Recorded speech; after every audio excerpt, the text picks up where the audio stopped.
Visakhapatnam honey trap కేసులో పోలీసులు దర్యాప్తు ముమ్మరం చేశారు. ఇన్‌స్టాగ్రామ్ లో ఓ ఎన్ఆర్ఐని ట్రాప్ చేసి బ్లాక్ మెయిల్ కు గురిచేసిన జాయ్ జమీమాను విశాఖపట్నం పోలీసులు అయితే అరెస్ట్ చేశారు. ఆమె బ్యాంక్ ఖాతాలు నెట్వర్క్ ను ట్రేస్ చేస్తున్నారు. హైదరాబాద్ లో నిందితురాలికి పలు బ్యాంక్ ఖాతాలు ఉన్నట్లుగా గుర్తించారు. ఈ మేరకు ఆయా బ్యాంకుల వివరాల ఆధారంగా హైదరాబాద్ పోలీసులు విశాఖ పోలీసులకు సమాచారం ఇచ్చారు. జాయ్ జమీమాతో పాటు మరో ముగ్గురిని కూడా అదుపులోకి తీసుకుని విచారించారు. నిందితులు తెలిపిన వివరాల ఆధారంగా జాయ్ జమీమా నెట్వర్క్ హైదరాబాద్ లో కూడా విస్తరించినట్లుగా గుర్తించారు. జమీమా వలలో పడి మోసపోయిన మరో బాధితుడు బయటకొచ్చాడు. తనను డిజిటల్ మార్కెటింగ్ పేరుతో మోసం చేసినట్లుగా పోలీసులకు తెలిపాడు. ఈ అబ్బాయి తండ్రి దుబాయ్ లో ఉన్నారండి.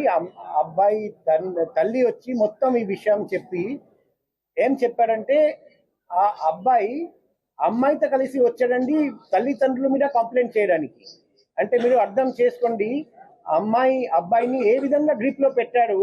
అప్పుడు వరకు అబ్బాయికి నేర్పించారు, మీరు మీ తల్లిదండ్రుల గురించి పోలీస్కి పోయి చెప్పండి, సిపి గారికి పోయి చెప్పండి.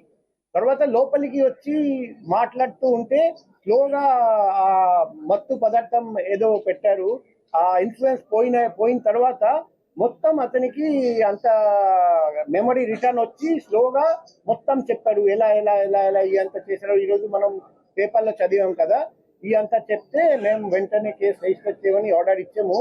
తర్వాత ఈ విషయం తెలుసుకొని ఇంకొకరు విక్టిమ్ ముందుకు వచ్చాడండి కంచర్పాలెంలో.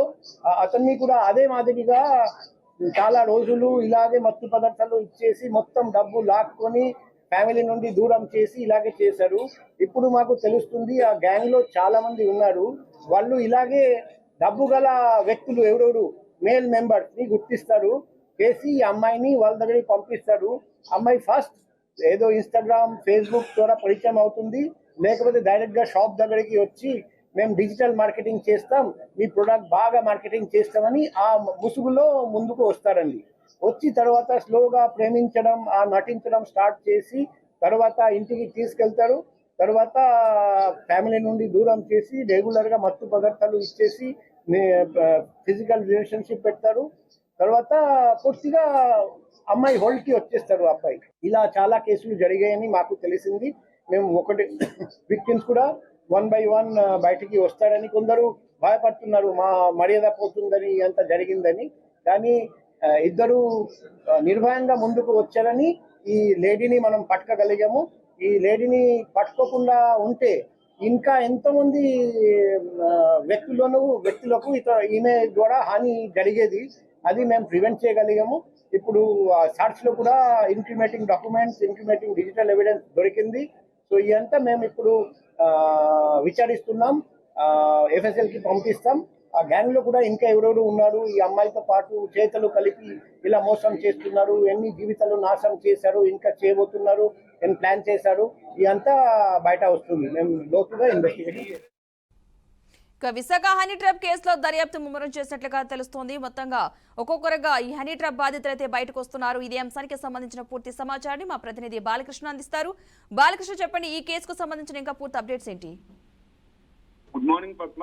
విశాఖ హనీ ట్రాప్ కేసులో మొత్తం పోలీసులు అయితే కేసుని ముమ్మరం చేశారని కూడా చెప్పాలి. ప్రధానంగా చూసుకున్నట్టయితే ఇన్స్టాగ్రామ్ లో ఓ ఎన్ఆర్ఐని ట్రాప్ చేసి బ్లాక్ మెయిల్ గురి చేసిన జమీమా 27 సంవత్సరాల మహిళను విశాఖపట్నం పోలీసులు అరెస్ట్ చేశారు.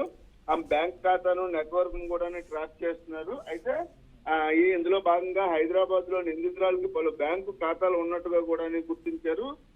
ఈ మేరకు ఆయా బ్యాంకు వివరాల ఆధారంగా హైదరాబాద్ పోలీసులకు కూడా సమాచారం ఇచ్చారు. అయితే జమీమాతో పాటు మరో ముగ్గురిని కూడా పోలీసులు అదుపులో తీసుకొని దీనిపైన పూర్తి స్థాయిలో విచారణ చేస్తున్నారు. అయితే నిందితులు తెలిపిన వివరాల ఆధారంగా జమీమా నెట్వర్క్ హైదరాబాద్ లో కూడా విస్తరించినట్టుగా కూడా పోలీసులు గుర్తించారు. ఆమె వలలో పడి మరో బాధితుడు కూడా ప్రస్తుతానికైతే బయటకు వచ్చాడు. తనని డిజిటల్ మార్కెటింగ్ పేరుతో మోసం చేసినట్టుగా కూడా పోలీసులకు ఫిర్యాదు చేశాడు. అయితే ఇంకెవరైనా జమీమా వలలో పడిన బాధితులు ఇంకెవరైనా ఉన్నారా లేదా ఒక్కొక్కరుగా బయటకు వచ్చే పరిస్థితి కూడా కనిపిస్తుంది. ఎవరైనా ఉంటే పోలీసులకు ఫిర్యాదు చేయాలంటూ కూడా పోలీసులు తెలిపారు. అయితే హైదరాబాద్ పోలీసుల సహకారంతో కూడా ఈ కేసును పూర్తి స్థాయిలో విశాఖ పోలీసులు దర్యాప్తు చేపడుతున్నారు. బ్యాంక్ ఖాతాల ఆధారంగా ఎవరెవరు ఆమె అకౌంట్ లో డబ్బులు వేశారు, ఎవరెవరి దగ్గర నుంచి ఆమె అకౌంట్ కు డబ్బులు వేయించుకుంది అన్న వివరాలని అవతల ఎవరైతే డబ్బులు వేసిన వారు ఎవరైనా పూర్తి స్థాయిలో సేకరించే పనిలో పడ్డారు ఇటు విశాఖ పోలీసులు. అయితే దీనికి సంబంధించి ఇంకా బాధితులు ఎవరైనా ఉంటే ముందుకు రావాల్సిందిగా కూడా ఆ పోలీసులు అయితే తెలియజేశారు పద్మ. అయితే బాలకృష్ణ ఇప్పటి వరకు కూడా ఇటు హైదరాబాద్ నుంచి కావచ్చు అటు విశాఖపట్నం నుంచి కావచ్చు ఎంతమంది బాధితులు అసలు కంప్లైంట్ చేయడం జరిగింది? ప్రస్తుతానికి అయితే ఇద్దరు మాత్రమే బయటకు వచ్చారని మురళీనగర్ చెందినటువంటి ఎన్ఆర్ఐ వ్యక్తి తనకి ఇన్స్టాగ్రామ్ లో పరిచయం అయ్యాడంటూ కూడా మొట్టమొదటిగా ఫిర్యాదు చేయడం జరిగింది. ఆ తర్వాత ఏదైతే ఈ దర్యాప్తు కొనసాగుతున్న టైంలోనే మరో వ్యక్తి తన్ని డిజిటల్ మార్కెటింగ్ పేరుతో మోసం చేసిందంటూ కూడా ముందుకు వచ్చారు. అయితే మరింత మంది బాధితులు కూడా ఉండే అవకాశం ఉంది. ఈ బ్యాంక్ ఖాతాలు పూర్తి స్థాయిలో ఓపెన్ చేసినట్టయితే ఎవరెవరు అకౌంట్ లో డబ్బులు వేశారో తెలిస్తే దాన్ని బట్టి ఎంతమంది ఆమె వలలో పడ్డారు. ఎందుకంటే కొంతమంది పరువు పోతుందన్న ఉద్దేశంతో బయటికి కూడా రారు. అయితే ఈ బ్యాంక్ ఖాతాల ఆధారంగా కూడా ఎవరెవరు మోసపోయారు అన్న విషయం కూడా పోలీసులు గుర్తించాలని కూడా భావిస్తున్నారు. అయితే ఇంకా హైదరాబాద్ లోనే విశాఖ హైదరాబాద్ లోనే ఇంకా ఇంకెక్కడైనా సరే జమీమా ఇటువంటి మోసాలకు పాల్పడింది అన్నది ఆయన కోణంలోనూ కూడా పోలీసులు విచారణ చేపడుతున్నారు Padma. Right, thank you Balakrishna. మొత్తంగా అయితే ఈ హనీ ట్రాప్ బాధితులు ఒక్కొక్కరిగా అయితే బయటకు వస్తున్నారు. తమ ట్రాప్ చేశారంటూ కూడా కొంతమంది ఇప్పటివరకు కూడా ఇద్దరు బాధితులు అయితే ఫిర్యాదు చేసినట్లుగా తెలుస్తోంది. ఇక జమీమా వేధింపులతో ఆ బాధితులు నిరాశ చెందారని అనుకోవాలి. హనీ ట్రాప్ కేసులో నిందితురాలు అరెస్టు కావడంతో పోలీసుల ముందుకైతే బాధితులు వరుస పెడుతున్న వైడం అయితే కనిపిస్తూ ఉంది.